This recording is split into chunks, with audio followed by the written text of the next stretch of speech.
வணக்கம். இன்னைக்கு நாம நிசர்கதத்த மகாராஜ் குருவ என்ன சொல்றாருன்னு கொஞ்சம் ஆழமா பார்க்கலாம்னு இருக்கோம். ஆமா. ஒரு குருவ தேடுறது, எப்படி நம்புறது, அப்புறம் உண்மையான குருனா யாரு? இந்த மாதிரி நிறைய விஷயங்கள் அவர் பேசுறாரு. கண்டிப்பா. இது நெறைய பேருக்கு இருக்கிற ஒரு தேடல் இல்லையா? குரு அவசியமா? எப்படி கண்டுபிடிக்கிறது? நம்பிக்கை எது வரைக்கும்? அப்புறம் உண்மையான குருன்னு அவர் சொல்றதுக்கும் சும்மா பாடம் நடத்துற வாத்தியாருக்கும் என்ன வித்தியாசம்? இதெல்லாம் அவர் சொன்னத வச்சே நம்ம கொஞ்சம் அலசலாம். சரி, அப்போ முதல்ல ஆரம்பிக்கலாமா? நமக்கு உண்மையில ஒரு குரு தேவதானா? மகாராஜ் சொல்றாரு, நாம முதல்ல சந்தோஷம் இல்லாம அத தேடி அலையுறோம்னு. அப்புறம் குரு தேவையான்னு கேக்குறது அம்மா வேணாமான்னு கேக்குற மாதிரிங்கிறாரே. அது கொஞ்சம் ஸ்ட்ராங்கா இல்லையா? ம். ஆமா. அது அவர் சொல்ற விதம். அவர் இங்க என்ன சொல்ல வராருன்னா, நம்மளோட உணர்வு நிலைய, அதாவது நம்ம கான்ஷியஸ்னஸ உயர்த்துறதுக்கு ஏதோ ஒரு உதவி தேவைப்படுது. தனியா பண்றது ரொம்ப கஷ்டம். ஓ, உதவி தேவைன்னு சொல்றாரு. ஆமா. ஆனா அந்த உதவி ஒரு மனுஷன் உருவத்துல தான் வரணும்னு இல்ல. அது நம்ம உள்ளுணர்வா இருக்கலாம், இல்ல ஒரு புத்தகமா இருக்கலாம், ஒரு நிகழ்வா இருக்கலாம். ரொம்ப கவனமா, விழிப்பா இருந்தா. அவர் சொல்றது என்னன்னா, இந்த பிரபஞ்சமே நமக்கு குரு மாதிரி செயல்பட முடியும். பிரபஞ்சமே குருவா? அது கேட்க நல்லா இருக்கு. ஆனா, ஆனா நாம அப்படி இல்லையே. அதுதான் விஷயம். மகாராஜ் அதையும் சொல்றாரு. நாம ரொம்ப சோம்பேறியாவோ, இல்ல மனசு ஒரே அலைபாயிர நிலைமையில இருக்கும்போது, நமக்கு ஒரு வெளி உதவி, ஒரு வெளி குரு தேவைப்படுது. அப்போ நம்ம உள்மனசே ஒரு குருவை தேடி, அவரை நம்பி ஃபாலோ பண்ண தூண்டுது. அப்போ உதவி தேவைங்கிறது அடிப்படை. அது எப்படி வருதுங்கிறது நம்ம நிலைய பொறுத்தது. புரியுது. சரி, அப்படி ஒரு வெளி குரு தேவன் தோணுதுன்னு வச்சுப்போம். அப்போ நாம நம்பக்கூடிய ஒருத்தரை எப்படி கண்டுபிடிக்கிறது? ஆ, இதுதான் அடுத்த கேள்வி. நம்ம மனசே சொல்லும், குரு தான் நம்மள தேடி வருவாருன்னு எல்லாம் மகாராஜ் சொல்றாரு. அது கொஞ்சம் ஆறுதலா இருக்கு. ஆனா நடைமுறையில ஒருத்தரை எப்படி மதிப்பிடுறது? ஏன்னா தோற்றத்தை வச்சு ஏமாறக்கூடாதுன்னு அவரே சொல்றாரே. கரெக்ட். இதுக்கு அவர் சொல்ற பதில் ரொம்ப இன்ட்ரெஸ்டிங். குருவோட தோற்றம், பேச்சு, அவர் செய்யற மிராக்கிள்ஸ் இதெல்லாம் வச்சு எடை போடாதீங்கன்னு சொல்றாரு. அப்புறம் எதை வச்சு? அவர் முன்னாடி நீங்க இருக்கும்போது உங்களுக்குள்ள என்ன மாறுதல் நடக்குதுன்னு பாருங்க. உங்களுக்கு ஒரு ஒரு அமைதி வருதா, ஒரு தெளிவு கிடைக்குதா, உங்கள பத்தியே ஒரு ஆழமான புரிதல் வருதா? அப்படி நீங்க உணர்ந்தீங்கன்னா நீங்க சரியான இடத்துல இருக்கீங்கன்னு அர்த்தம். அதுதான் அடையாளம். இருக்கணும். ஆனா சில சமயம் நம்ம ஒருத்தர் மேல ரொம்ப ஈர்க்கப்பட்டு போயிடுவோம் இல்லையா? அதே இந்த மாதிரி மாற்றம்னு தப்பா நினைச்சுக்க வாய்ப்பு இருக்கே. நம்ம உணர்ச்சிகள மட்டும் நம்புறது ரிஸ்க் இல்லையா? நல்ல பாயிண்ட். அது வெறும் ஈர்ப்பு மட்டுமா, இல்ல உண்மையான அமைதியான்னு பார்க்கணும். மகராஜ் சொல்றது அந்த ஆழமான அமைதி, தெளிவு பத்தி. இது மாறிட்டே இருக்காது. அந்த உணர்வு நிலைக்கும் இங்க தான் அவர் இன்னொரு முக்கியமான விஷயம் சொல்றாரு. என்னது? ஒருத்தர குருவா ஏத்துக்க முடிவு பண்ணிட்டா, அப்புறம் நம்பிக்கை. அது முழுசா இருக்கணும். 100%. அவர் சொல்ற ஒவ்வொரு வார்த்தையும் முழு மனசோட உண்மையா கடைப்பிடிக்கணும். அறக்குறை நம்பிக்கை தான் பெரிய பிரச்சனை, பெரிய தடைன்னு சொல்றாரு. ஆமா, அதையும் சொல்றாரு. நெறைய பேர் கஷ்டம் வந்தா குருவ சந்தேகப்படுறாங்க, இல்ல விட்டுட்டு வேற ஆள தேடுறாங்கன்னு. அங்கதான் உண்மையான நம்பிக்கை தேவைப்படுது. அவர் அவரோட சொந்த அனுபவத்தையே சொல்றாரு இல்லையா? அவர் குரு, நான் இருக்கிறேன், அதாவது ஐ ஆம்ங்கிற அந்த உணர்வுல மட்டும் கவனம் செலுத்தோன்னு சொன்னாராம். சிம்பிளா இருக்கு. ஆமா, ரொம்ப சிம்பிள். ஆனா குரு சொன்னாருங்கிற ஒரே காரணத்துக்காக அது அப்படியே முழுசா நம்பி செஞ்சா அது வேலை செஞ்சதுன்னு சொல்றாரு. அந்த கீழ்ப்படிதல் நம்ம ஆசை, பயம் எல்லாத்தையும் கரைக்கும் சக்தி வாய்ந்ததுன்னு சொல்றாரு. இது கேட்க நல்லா இருக்கு. ஆனா இந்த காலத்துல ஆமா, இது ஒரு பெரிய சவால் தான். அந்த முழுமையான நம்பிக்கைங்கிறது ஒரு பெரிய விஷயம். இது நம்மள அடுத்த பாயிண்ட் கொண்டு வருது. குருவோட அருள் பத்தி. ஆமா, ஆமா.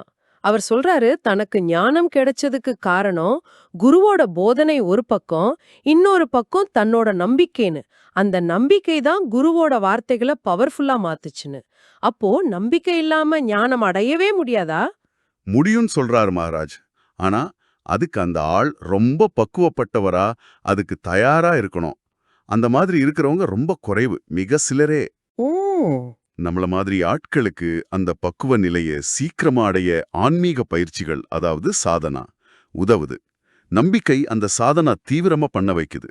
ஆனா இங்கே ஒரு அழகான விஷயம் சொல்றாரு. குருவோட அருள், அதாவது கிரேஸ், அது ஏதோ குறிப்பிட்ட நபருக்கு மட்டும் கிடைக்கிறது இல்ல. அது எப்பவும் எல்லா இடத்துலயும் இருக்கு. பிரபஞ்சம் முழுக்க பரவி இருக்கு. அப்படியா? அது ஒருத்தருக்கு கிடைச்சு இன்னொருத்தருக்கு கிடைக்காம போகாதுங்கிறாரா? ஆமா. அந்த அருள் தான் முதல்ல நம்மள உன்னைய தேட வைக்குது.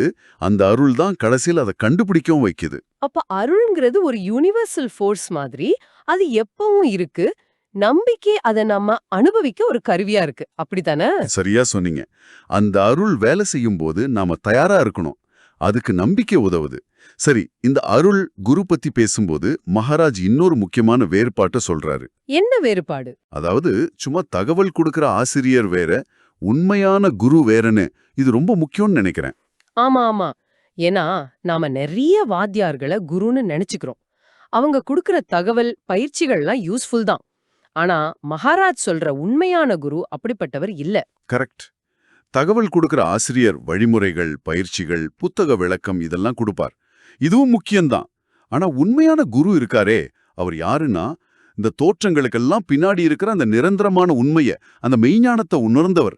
அவர் உங்களை எப்படி பார்க்கறாரோ, அதாவது உங்களுடைய உண்மையான எல்லையற்ற ஸ்வரூபம், ஸ்வரூபம். நம்மளோட உண்மைத்தன்மையா. ஆமா. அந்த மாதிரி நீங்களும் உங்கள பார்க்கணும்னு விரும்புறாரு.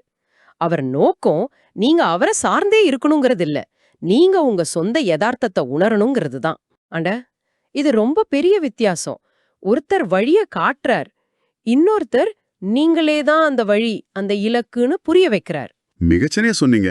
இங்கதான் மகாராஜ் அந்த புரட்சிகரமான ஒரு கருத்தை சொல்றாரு. குரு, கடவுள், அப்புறம் நம்மளோட அந்த அடிப்படை நான் இருக்கிறேன் என்கிற உணர்வு, அதாவது செல்ஃப், இது மூணும் வேற வேற இல்ல, எல்லாம் ஒண்ணுதான். என்னது? குரு, கடவுள், நம்ம செல்ஃப் எல்லாம் ஒண்ணுதான்? ஆமா, அந்த நான் இருக்கிறேன் உணர்வு தான் உண்மையான குரு. அதனால உங்களுக்கும் உங்க உண்மை நிலைக்கும் நடுவுல தங்களை ஒரு மீடியேட்டரா நிறுத்திக்கிட்டு, நான் இல்லாம உன்னால சத்தியத்தை அடைய முடியாதுன்னு சொல்ற ஆட்களை நம்பாதீங்கன்னு எச்சரிக்கிறாரு. வாவ்! இது உண்மையிலே பெரிய விஷயம். குரு, கடவுள், நான் எல்லாம் ஒண்ணுனா, அப்போ ஒரு வெளிகுருவோட வேலை என்ன? அவர் ஏன் இதெல்லாம் பண்றார்? என்ன நோக்கம் அவருக்கு?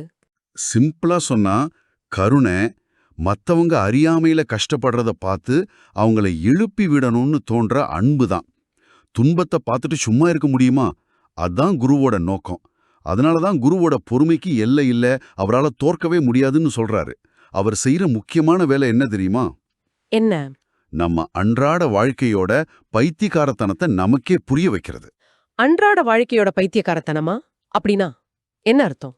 அதாவது, நாம எவ்வளவு அர்த்தமில்லாத விஷயங்களுக்கு முக்கியத்துவம் கொடுக்கறோம், சின்ன சின்ன விஷயத்துக்கு எப்படி கவலைப்பட்டு அலையறோம், தேவையில்லாததை எப்படி புடிச்சு தொங்கிட்டு இருக்கோம், இதையெல்லாம் நமக்கு புரிய வைக்கிறது.